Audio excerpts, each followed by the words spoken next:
시간의 흐름에 따라 1세대 1주택 비과세 규정, 보유기간에 대해 살펴보겠습니다. 먼저 법령부터 살펴보겠습니다. 19년 2월 12일 시행된 소득세법 시행령에 따라 21년 1월 1일 이후 양도하는 주택에 대하여 다주택 상태로 보유한 비과세 대상 주택의 보유기간을 인정해주지 않도록 법령이 개정되었습니다. 이후 21년 2월 17일 법령 개정에 따라 양도를 처분으로 변경하고 처분의 의미에 용도 변경과 증여를 포함하도록 하였습니다. 다음으로 유권 해석을 살펴보겠습니다. 첫 번째 유권 해석입니다. 3주택 보유세대가 1주택을 양도하고 남은 주택이 일시적 2주택이 된 상태에서 종전주택을 양도한 경우입니다. 이 경우는 양도주택의 취득일부터 기산합니다. 그리고 2주택 보유세대가 1주택을 양도하고 1주택이 된 후 다시 신규주택을 취득하여 일시적 2주택이 된 상태에서 종전주택을 양도한 경우에는 종전주택 양도일부터 기산합니다. 두 번째 유권 해석입니다. 21년 1월 1일 현재 1세대 1주택인 자가 1주택 보유 상태를 유지하다가 그 주택 양도 시 비과세 판정을 위한 보유기간은 양도하는 당해 주택의 취득일부터 기산합니다. 세 번째 유권 해석입니다. 쉽게 말해 보유기간을 다시 기산하면 거주기간도 다시 기산한다는 소리입니다.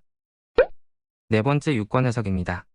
분양권 및 입주권을 먼저 양도하여 과세된 후 최종 1주택을 양도하는 경우 비과세 특례를 적용받기 위한 보유기간은 분양권 및 입주권을 양도하여 1주택이 된 날부터 기산합니다.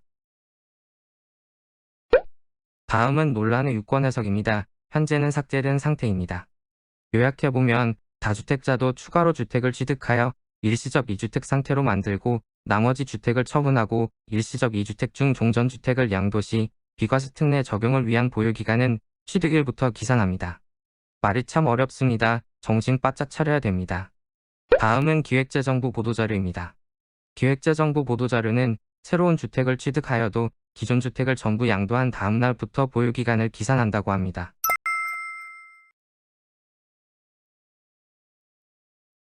최근에 상충되는 유권 해석을 삭제하고 다음과 같은 유권 해석을 기획재정부에서 발표하였습니다. 케이스별로 양도주택의 보유기간 기산이 다릅니다. 케이스 1번은 기존의 기획재정부에서 발표한 유권 해석 내용 그대로 유지합니다. 케이스 2번은 기존의 국세청에서 발표한 유권 해석 내용을 유지하고 기획재정부에서 발표한 시점부터 상충되는 유권 해석 대신 기획재정부 보도자료에 따른 유권 해석으로 변경됩니다. 케이스 3번은 기획재정부에서 발표한 보도자료에 따릅니다. 그리고 당초 기획재정부에서 발표한 유권 해석이 다음과 같이 변경됩니다.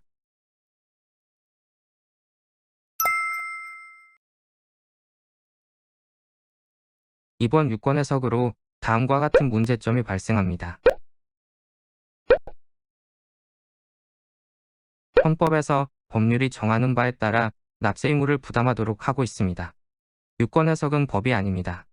이게 맞는 걸까요? 상황을 좀 더 지켜봐야 될 것 같습니다.